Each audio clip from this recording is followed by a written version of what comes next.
Thank you. Thank you for that. And I think seeing so many of you here resonates the message that something is happening, something is churning. And what brings us together here today is not only to lament or to commemorate, but to lament where we went wrong. And hopefully out of this something can actually, develop. I am going to be presenting what is now very topical, and that's known as the lived experience. I say this because increasingly in academia and so on, the lived experience today is regarded as much more relevant than pure science and pure reviews and all those things. It's what common people go through, what they experience and what they put, what they churn out. And that has got relevance. And I think that is what I am going to do today. My experience growing up in this city in the late 60s, early 70s, right, to date. So that is going to be the focus of my thought. So as I say here, those who cannot remember the past are condemned to repeat it. And I mean, this is a profound comment, because every day we are seeing this. We're seeing the folly of where we went wrong and how people have wronged us. So for us who are planning for the future, I say that we should modify that. And we cannot plan the future without appreciating the past. We have to. Because the past has been a vicious experience, and we must learn from that, and we must progress from that. I'm quoting here a recent article, one of the few better articles written in the Daily Maverick. Right? But this gentleman, Hussein Logat, has written a very important piece, I think a fortnight ago. And he says, the history is only a great teacher if it does not marginalize the stories of the poor and working people. And it's us. So it's for us to speak, right, to power. Right? History must include all the actions, little actions of unknown people that have led to monumentous occasions. And Sacos was about that. It wasn't about big people driving German luxury vehicles and so on. This was people on the ground who voted with their feet and played with their hearts, which is why we got to commemorate them. So, one of the problems with people who write, and I'm quoting an 18th century American writer, don't normally quote Americans, but this is very profound. How vain it is to sit down to write when you have not stood up to live. It's the guy who was coaching football, Mr. Campbell, and has got 3 left feet, or someone who's playing tennis with 2 left hands. He hasn't been through the process, but he will minister us, And that's important, because these people control the media. And when they control the media, they conceal the truth. Right? That's Jim Morrison. I think Sam might remember Jim Morrison. He was the lead singer for the Doors in the late 70s. Right? And of course today, more than that, in the era of laptops and all these things, you can not only distort the truth, you can airbrush the truth. You can airbrush the truth. I mean, how many of us here in this town appreciate the phenomenal work done by the Teachers Society of South Africa, the Teachers League in the Western Cape? Profound. What they did is what we are saying now today. Right? The non-European unity movement, totally airbrushed from our history. The incredible contributions of the Black Consciousness movement, of the PAC, all these things were done and were airbrushed from our history. And we are left with this trope that it began with the Congress and ends with the Congress. And we are paying the price for us today. So it is very important, very important to appreciate that the most effective way to destroy a people, is to deny and obliterate their own understanding of their own history. Right? And this is from George Orwell. George Orwell was born in Patna, in Bihar, by the way. And he is the author of Animal Farm. So as I said, whoever controls the media controls the truth. Unfortunately, we got writers like the former Santos light body player Rodney Reynolds, and he wrote this great piece. He quoted a midfielder that I think some of you who played during that time, Donny Ronnie from the Santos. And I think and I'll leave it over there for you to read. What Donny Ronnie said was what all of us did in our own ways. We were happy to forgo any privilege, any kickbacks, whatever, because we were driven by our own desire, and we supported our own kind for the dignity of those of us, for those that played in our folds. So this also remember that, and this is something while reading around this subject, I realized another profound. It's actually got a Marxist origin, where he says that each era will have a challenge that past heroes would have challenged. And the successes of each era must be consolidated, appreciated in readiness for future obstacles, because the oppressor is never complacent. Right? This oppressor has a dog tail. They will redefine themselves, they will come back, because it's very hard to give up privileges.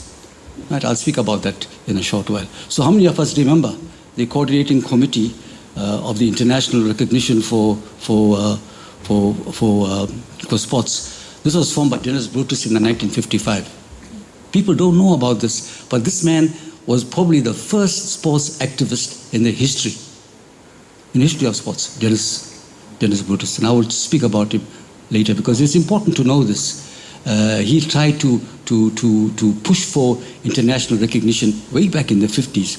And of course, thereafter, in the late 1950s, the South African Sports Association, formed by Brutus, one gentleman called Rangasamy, Chief Rangasamy, who was a weightlifter, and of course, R.L. Lachman. And R.L. Lachman, I don't know his dynasty is here, but when I spoke to his daughter, Dr. Veena, she relayed a fascinating story that Brutus actually lived with them before we went into exile. Here in Durban, in Queen Street, Good Hope Center. And the following day he disappeared and he went across the border. And Lachi, of course, most of us, driver, only in football, but in sport. So I just put up on this slide here 3 individuals.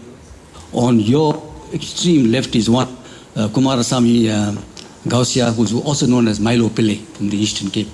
And Brutus reckons that this man was actually the driver of non-racialism in sport, way back in the 1930s. I've mentioned T. Rangasamy, also from the Eastern Cape. I've spoken about R.L. Lachman, but in the man in the middle, Jonas Brutus. I cannot elaborate on this man any further because I'll be doing disservice. Suffice to say that this man was the foremost activist.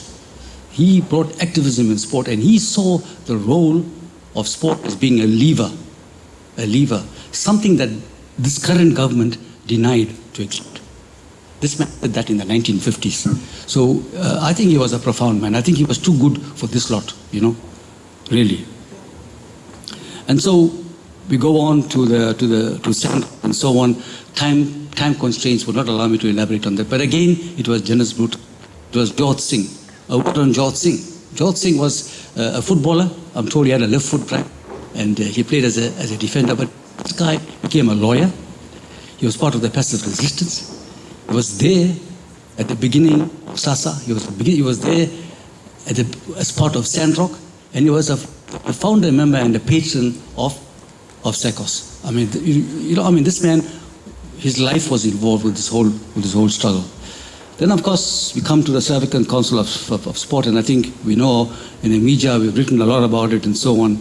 And I think that we've come to appreciate that this organization has become pivotal in the context of our country at that time. Let me elaborate. Right. So I will elaborate shortly. And I think that today, if we are to reflect on where we are, right, we can see further. We are more critical. We have learned how to address our challenges and so on, only because we are standing on the shoulders of some remarkable people, and that is why we can see so far.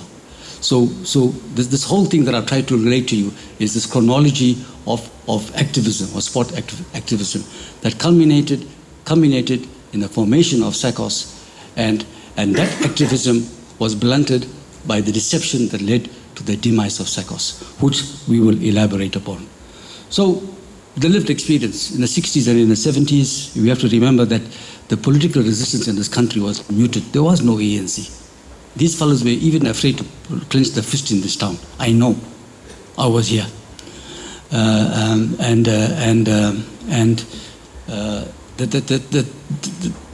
the search for true non-racialism. Because understand, even the Congress of Democrats and all those people fully embraced non-racialism. They still thought along in tears. It was only around in the late, I think, 60s that the ANC became non-racial. But other movements like NEOM and so on were non-racial for a very, very long time. So that was the sort of milieu in which SASO operated. And I think during that time, in the late 60s, early 70s, for me, the proliferation of the entire BC movement, the Back Consciousness movement, SASO, BPC, and so on, I think they were the drivers, they were the movers, and they were the people that conscientized us. And we give little credit to that. We've totally airbrushed that. And then we also began to appreciate Buddhist's comment, his philosophy, that sport is an important driver of political change.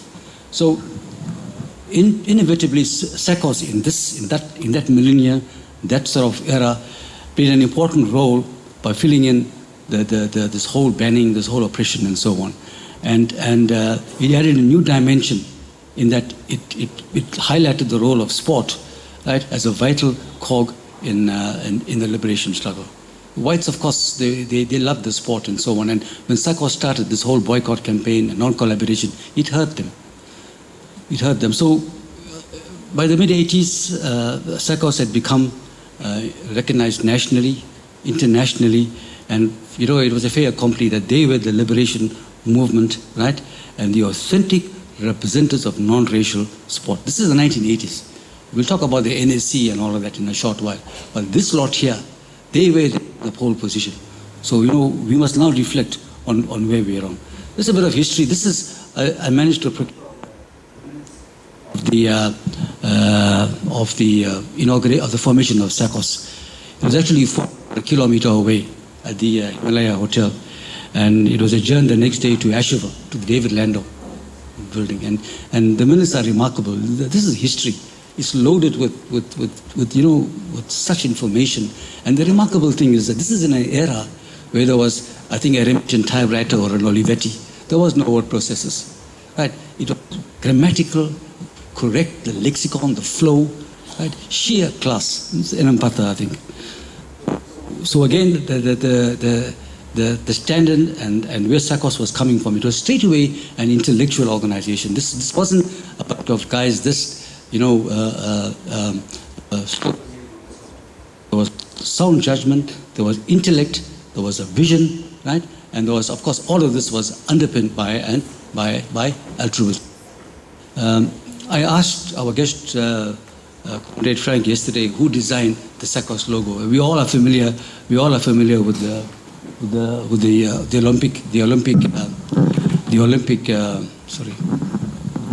Olympic logo. But this, reflect on this. This here is supposed to reflect a chain. A chain because we were in bondage in the 70s, right?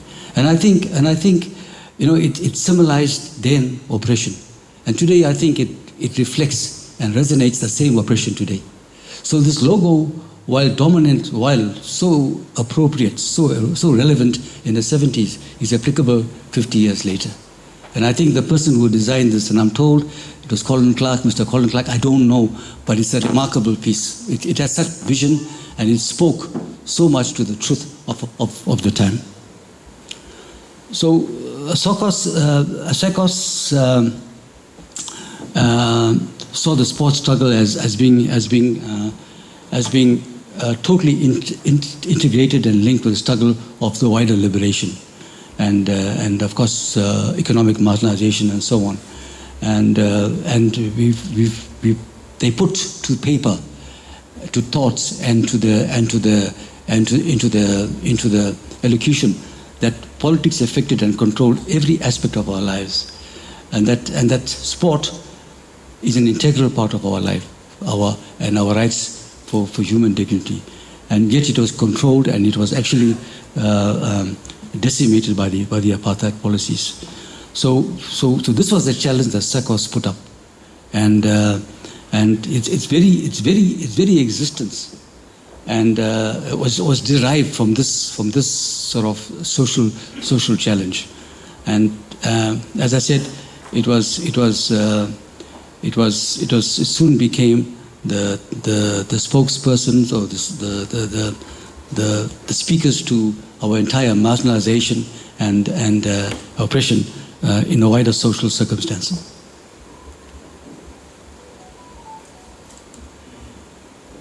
Right.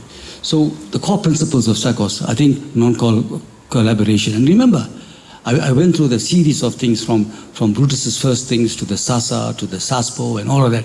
And you can see for them to come to this non-collaboration, because for many people it was a sticking point. This non-collaboration was born by the experience. They had learned from previous struggles. They had learned that non-collaboration was very important, because non-collaboration, beyond being unsuccessful in the past, was also a statement that we are refusing to work the machinery of our own oppression.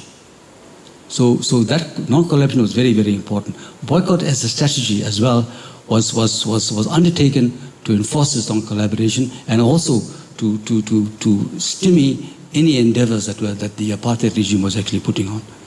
Of course, boycott as a strategy was actually decried. And I can tell you that I've got references here, and time permitting I can share. Ram Sami himself questioned this in the late 80s. He questioned this. So you could see there was a total disconnect to what happened here. Our lived experience was not appreciated by those that spent 20 years on Robben Island or wherever, or those that were sitting in London holding placards. They were removed from the ground-to-ground challenge over here. Of course, non-racialism was a sine qua non. And as I said, there was a difference between the multiracialism and the so-called liberal variant of non-racialism that was promoted by people like the SACP and the ANC, right, who still thought along the four-nation sort of mindset.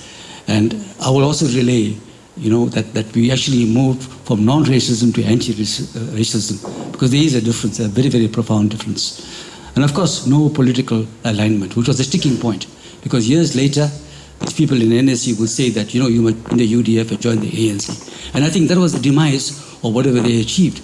The moment you got these politicians in, of different hues and different mindsets, the wheels came off. So actually speaking, the stance that Sacos took then was vindicated. It was prescient, profound, and this is something that I take pride in, because I quietly gravitated to this line of thinking, Of course, there were past bills and we know about them, but I think I want to relay a comment made a few years ago by a guest when honoring luminaries. He said, you are the epitome of the struggle. When all our political organizations were banned, you filled the gap, you raised the struggle to a new level, and you motivated everyone else. And I think this is what I've been trying to say. That was my preamble, that ultimately it was the people on the ground that pushed this here. So I think beyond all of this, beyond the fight and so on, right? Sacos in his own way, today you go through these MBA classes, business schools, speak about servant leadership. That's a buzzword now. If you go to an interview about servant leadership. So what is patriotism, integrity, high ethical standards, voluntary service, all those things. And this is what Sacos was about. We didn't need to go to a business school. It was there. We were well informed. We were read, and we were visionary. I mean, you will see the degrees that Mr. van der Horst has got. That's the reality. So we had people here that were visionary, with all the other perks thrown in. Of course, there was succession planning, and this is a wonderful slide showing Enapata, showing Prof Singh, showing Colin Clark, and on the extreme left, Mr. Joe Ibrahim. And of course, they built capacity, because this is how I learned. We learned from our clubs, from associations, and so on, and we picked up the cudgels. So all these things was what Sacos did for us. It was a school that developed us and refined us as human beings and as administrations and as citizens. And of course, there was always vigorous debates that wasn't populist, was intellectual. And therefore, Therefore, we are what we are today. Right? This is something that Mr. van der Horst again wrote. And it's a remarkable thing. You know, I mean, there was no, we survived without advertising. Finances were raised through membership. There was no salaries for, for voluntary, democratically elected officials, trainers and coaches. Today, before we play our games, we've got to have 600 rands, Brian, before we start the game. 600 rands, plus we've got to carry our water and our toilet rolls to play at a very high level of football. That's the reality. That is the ANC's gift to us. You know, so school sports were run by Sacos, and you cannot put a quantum on what that meant, because that was the breeding ground, that was the template that this whole thing sort of developed, and so many of them came through that, and of course they were ending. They were dedicated, and they were committed, and they bred into this whole thing. Right. So Sacos, as I said, gave us dignity, political sensitivities, right? It also initiated an awareness, both locally and nationally, right, of the evils of apartheid.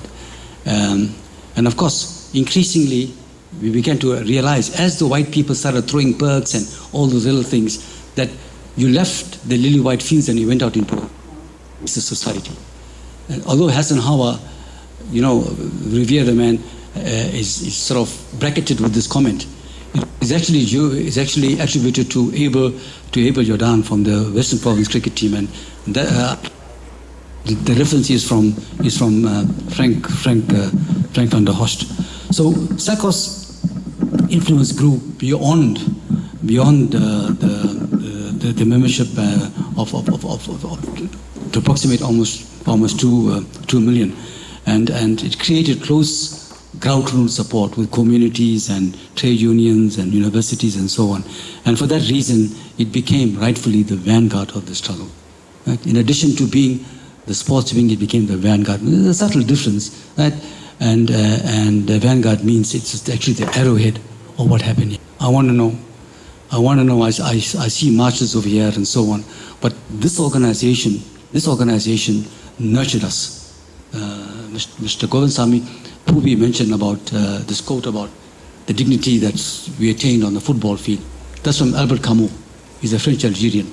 But I can tell you, as much as I learned that there, what Sacos did more than that, because Sacos refined me to become more sensitive to my wider community. So as much as I learned about the humanity of people on the football field, it was Sacos that embellished it.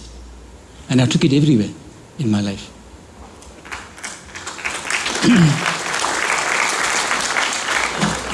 And of course, for that reason, Sacos attained legendary status. Right? So what is a legend? A legend refers to someone or something that is admired for significant achievements or contributions and to challenge circumstances that are passed down through generations. And that is why Sacos, I stand here now as a graduate from the Sacos school. Because everything I learned there, I'm pushing down today. Right? And I've learned that. So it is rightfully a legend. Unfortunately, books are written too easily today, and this term is bandied around even more readily. But we should take pride in this organization. We should take pride in it. It's not without good reason that very soon Sacos became labeled as the enemy of the state. Right? So we know about this no normal sport in an abnormal society, and as I said, beyond challenging racism, this whole movement provided us with dignity. It gave us self-confidence. It made us look in our own communities. They encouraged Fountain, right, to find our heroes. We didn't go to Kingsmead. We chastised those people that actually went there. So we found heroes, and we gave dignity to those that played, and in that way we also became better, more confident, right, more insightful human beings.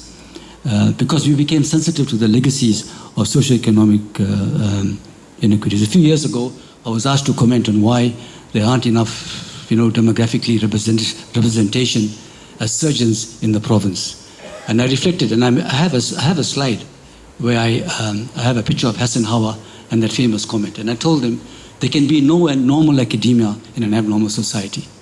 You cannot run You cannot run for quotas unless you sort out, right, a normalized society. And then you aim for targets. You know? So that I think I had to educate many people there about the legacy of Sacos. Again, this whole sporting boycott and so on became a resounding success, I think, around about in the 70s and early 80s. And around the same time, and this is, I like us this to share, because there are some people that they speak about a certain individual that is going to be giving the swimming award soon. This is a quote that I've got here, and everything that I say here is referenced. It's not me thumb sucking, right? This was a resolution drawn up by Peter Hain, right, with Dennis Brutus and the remarkable Chris de Broglio. This was around about in the late 70s. And they said, at that stage, there must be a moratorium on all tours to South Africa. South Africa must remain isolated for at least 2 years. And in the 2 years, this country must be normalized. Then they'll consider, they'll review the situation and they'll reconsider lifting of this embargo. And they said very, very clearly that the entire thing must be fully endorsed by Sacos. So they recognized, in the 70s, they recognized the eminence of Sacos. Right?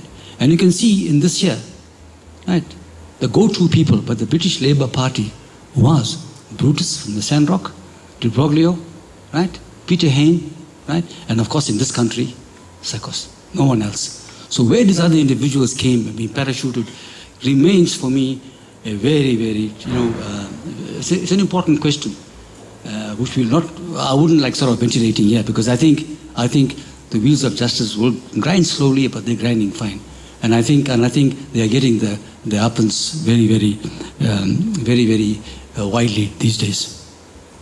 So at that time, Sacos, as I said, held a pivotal role in this position in this country. Over 30 affiliates, right, recognized internationally by a wide range of organizations on the continent, in Asia, and of course in Europe.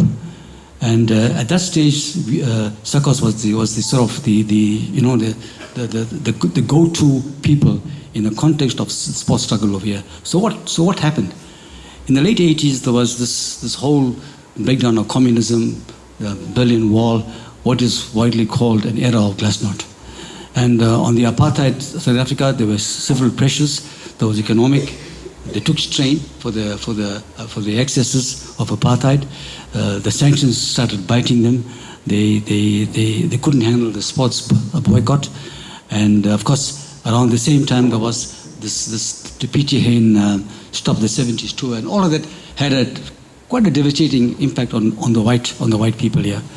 For the liberation movement, with the fall of the Soviet Union, I think what happened was that most of the Western countries now view the liberation movement more favorably.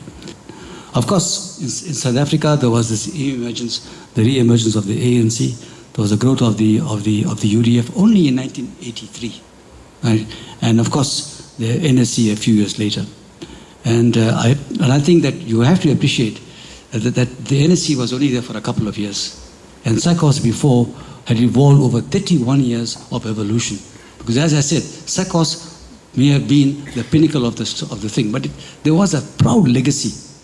So all that struggle, all that critique, all that vision was just cast away for an organization that was no more than 3 years old. Right?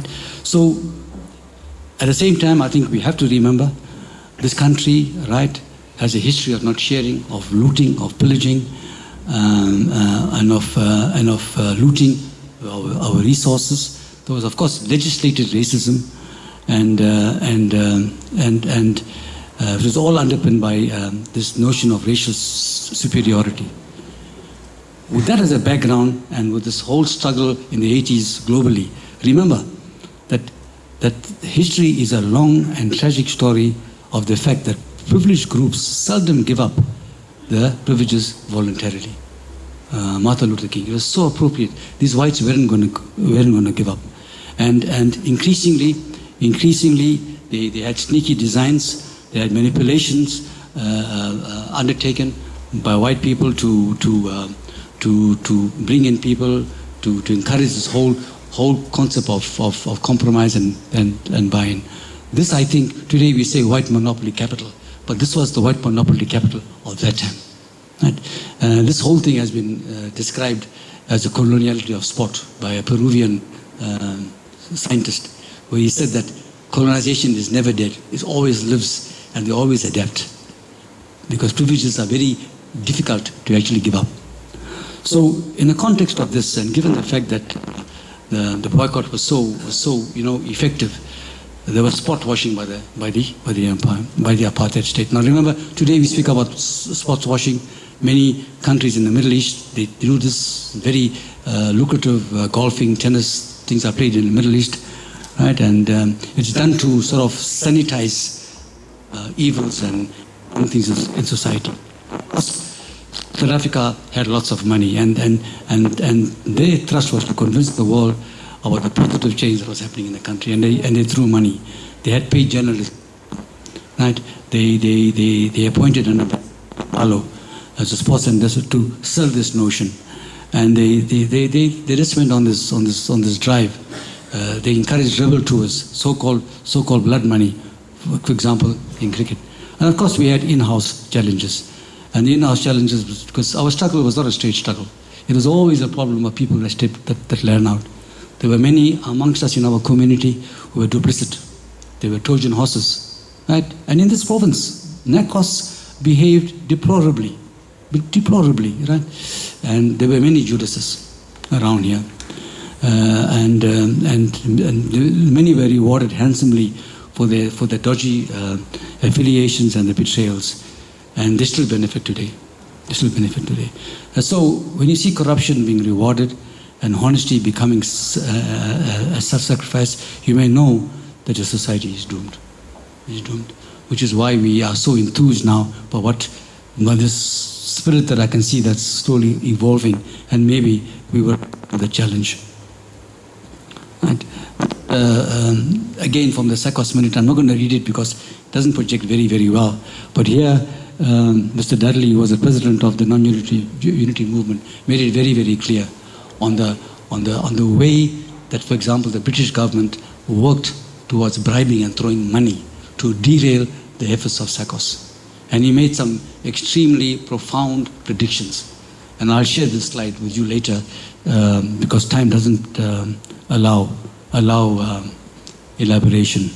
So the clash between Sacos and the NSC as part of the ANC, liberation movement, was inevitable. Was inevitable. The NSC was aligned to the Mass Democratic Movement, which was effectively ANC, because they had whitewashed. They refused to talk to any other movement, right? And they punted the ANC line of power first and then development. Power first and then development. Of course, we were not politically aligned. Right? We embraced the change, and we were not going to be spoken to and sort of inveigled or ordered to join any particular liberated movement. And Sacos stood for development first and then power sharing. So this split this standoff was inevitable, right? So what was this negotiated settlement that we ended up being sacrificed on? It was spearheaded by big investors, by powerful business groups, and of course this opportunism. There was self-interest, there was political naivety, so I give them the benefit of the doubt. And in some occasions it may have been a lack of perspicaciousness, which means lack of insight. Right? I'm being kind to them. Right? But remember, between 1983 and 1990, there was 167 meetings that happened between the ANC in Lusaka and Dakar and other, in London and so on, right?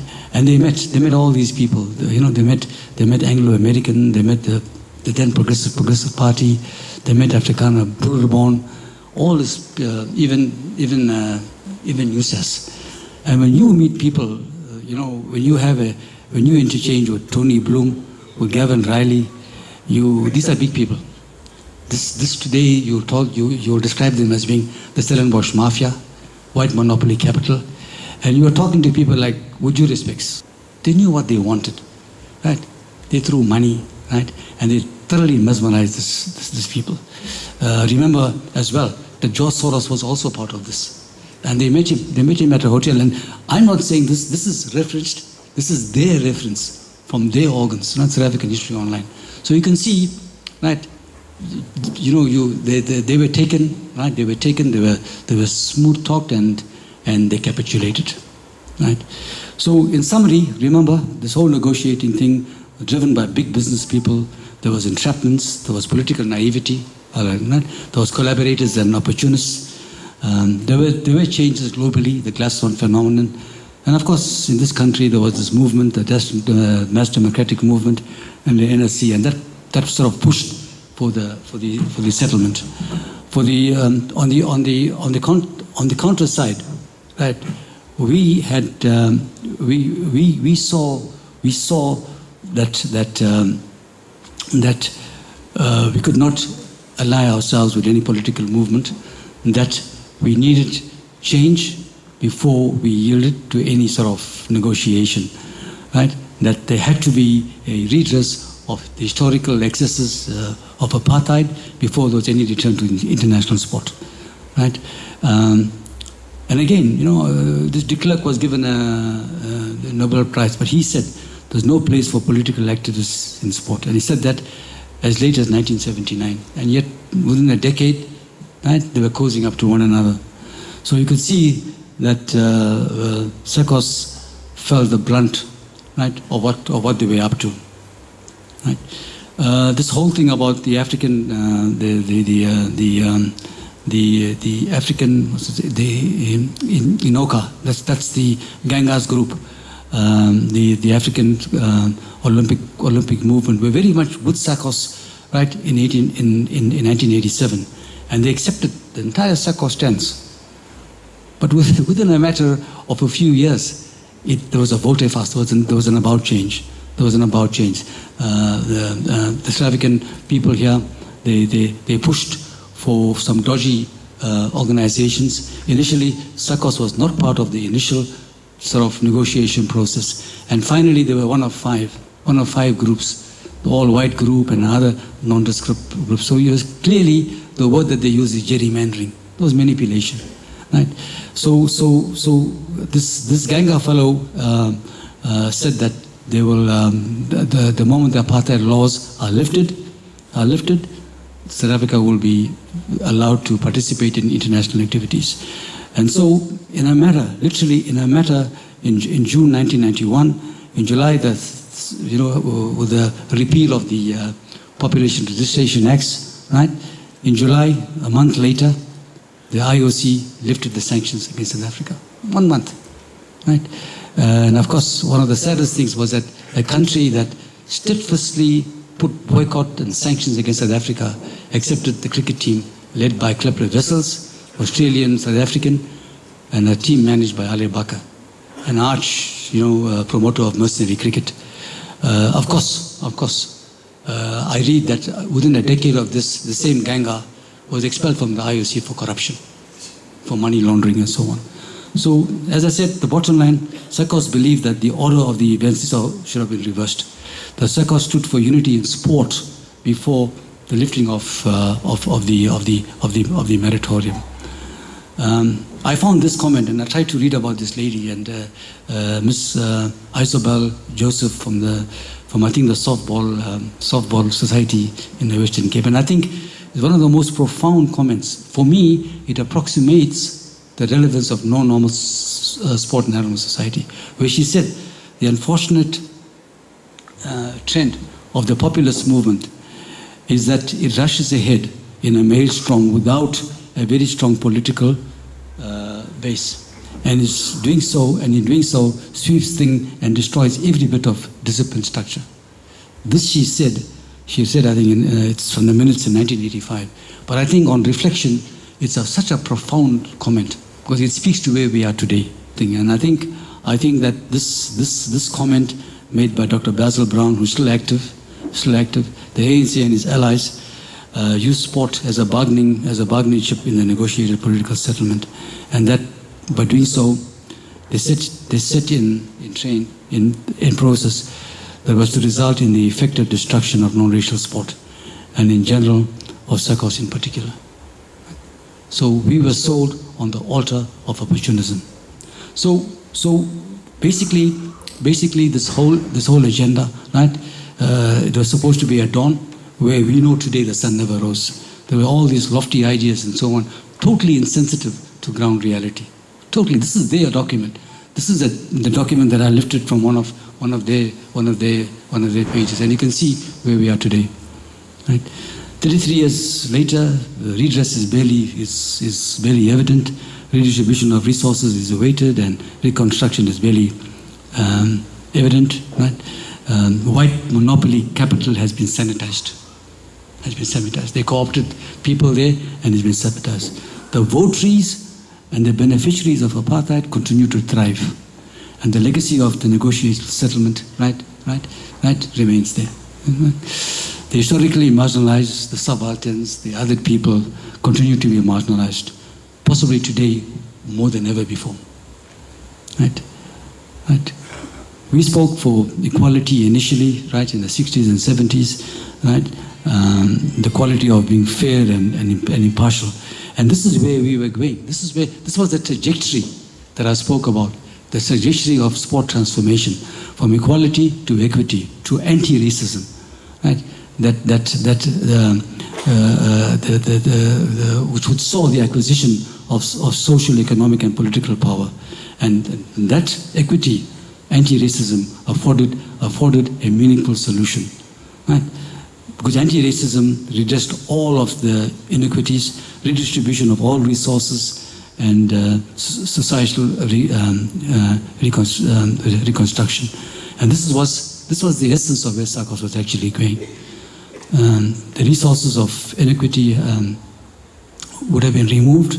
The system of and barriers of marginalization would have been removed, and there would have been no need for quotas. No need for in this town to get a Pakistanian retraded in the UK to play cricket in this province for South Africa. A city that produced the like of Pasuraman. He was the finest bowler in this country. I think when Keith Miller came here in the 50s, he said this was the best bowler they faced in the country. Now this is the legacy of what these people have done. Right, so I'm just going to wind up. I think the challenges are well known, and I made comments on how we should go forward. We should identify and work out whatever structures that are existing and work with those structures. We should keep this Remembering Sacos committee going and see where it takes us, and keep on talking, keep on converting, because the message that Sacos gave is relevant today much more than ever before. Galvanizing the community and so on. These are things that we are doing, albeit independently, not in a organized, coherent fashion. And of course, spread the Sacos mantra consistently and clearly, because the country needs this, because it's a patriotic thing to do. And of course, we should immortalize our sporting history. Right? But above all, every individual in the assumed specific responsibilities has to discharge his or her duty properly. We just have to do it. I mean, today they say, Nike, just do it. We did it with nothing, with shallow pockets, minimal resources, and we achieved. Without any expectation of reward. It's the right thing to do. Right. So, as much as we take delight and we glow in the inspiration of our past, right, that inspiration is a template for our future. And remember, the greater the obstacle, the more glory it is in overcoming it. Thank you very much for your attention. Thank you.